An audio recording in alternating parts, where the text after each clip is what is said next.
Monster Hunter is hard, or at least I think so. Full disclosure, I'm not some elite gamer who can beat bosses while blindfolded. But if I was this kind of elite gamer, I'd probably still say that Monster Hunter is hard. The thing about it is that it's a good kind of hard.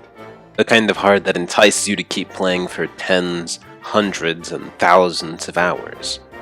I can't be called a Monster Hunter veteran because my first Monster Hunter game was 4 Ultimate for the 3DS, and I got that game quite frankly because I was tired of my 3DS being my Fire Emblem and Smash 4 machine.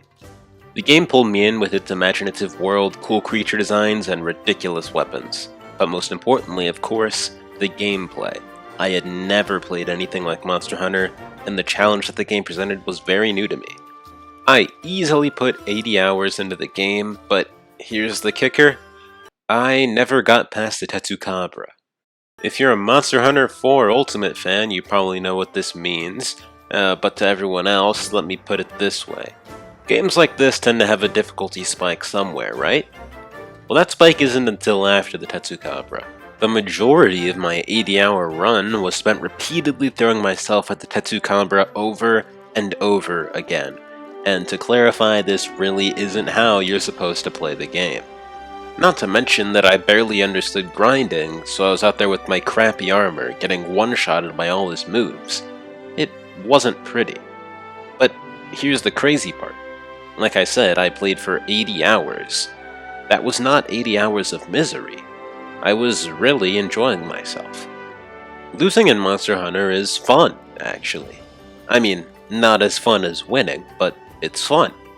It wasn't until I got into Monster Hunter World that I really thought about it. The thing that separates Monster Hunter from a harder game like a Soulsborne is how you're punished for losing. In most hunts in Monster Hunter, you're given 3 lives. If you lose them all, you lose the hunt. When you lose, you still get to keep some of the materials you gathered, which is useful gear used to make items, armor, or weapons that will help you on your next hunt. Losing in a Soulsborne is more like, oh, you died because that enemy was hard? No worries, we'll make it even harder and cut your health bar in half. You're welcome. Monster Hunter pats you on the shoulder, encourages you to try again, and gives you the means to do so. So, after a while, you're bound to have the tools necessary to overcome a monster you're struggling with. You just need to do the work. Which, for one, puts into perspective how bad I truly was at Monster Hunter 4 Ultimate, but more importantly proves why the gameplay loop can be so addictive. While the fights themselves may be punishing, the game won't punish you for the act of losing a punishing fight. But hey, maybe it's more apt to compare Monster Hunter to a fighting game than a Soulsborne.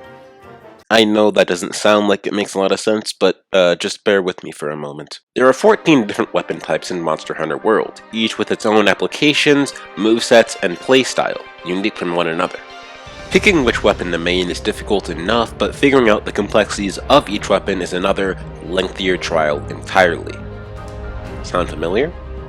Each monster has its own set of moves and abilities as well, and some weapons will fare better against other monsters than others.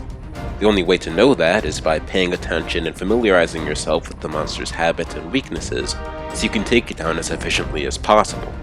Knowing when to dodge, knowing when to block, knowing what can be blocked, and knowing when to attack are all useful skills that you can only gain from careful observation and experience. I know that was a very basic description, but what I say is true. And while I'm not one of them, there are players who obsess over the frame data of Monster Hunter just like how people obsess over the frame data in a fighting game. They're two sides of the same coin. Complex games where optimization of one's main and matchup experience is everything. It can be very annoying to lose repeatedly to a hard monster, believe me when I say I know. No amount of the game being forgiving can truly change that fact, but that's a huge part of the experience. The main reason I play Monster Hunter is because I'm constantly chasing the high. You know, the high I get from finally overcoming a hard boss I've been fighting forever. It's something that you can truly only feel in Monster Hunter, a game that grows with you, where your understanding of the intricacies of your chosen weapon, as well as the monster opposite you, enhances your experience. It is, if you ask me, the best feeling in gaming that I've ever known. If everything goes as intended, this video is going to be releasing on the day or the day before Monster Hunter Rise comes out. So I strongly suggest that you go and buy that game because from what I played in the demo, it looks to be doing everything that I love about Monster Hunter. And essentially just building on that formula with some nice gimmicks alongside it. It's pretty cool. So that's all. Anyway, you know what it is.